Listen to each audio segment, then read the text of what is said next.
So we're at Wolf Point Creek today, taking benthic macro-invertebrate samples for a long-term stream succession study that Dr. Sandy Milner has been doing for almost 40 years. Sandy unfortunately couldn't come up this year to do his study because of the pandemic. So we're out here trying to help him with his work and continue this long-term data set that is basically trying to understand how streams change.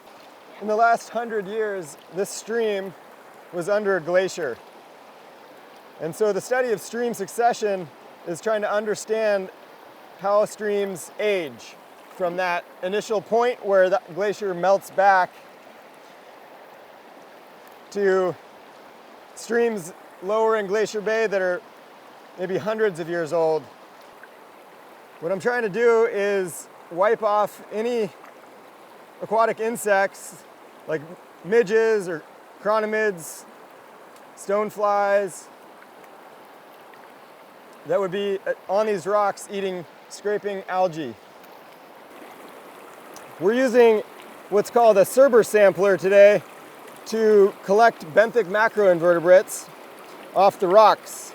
And it's essentially a net that sits down on the bottom, and what I'm doing is pulling the rocks from the trap here and brushing all the insects off the rocks where they hang out eating algae and making their living.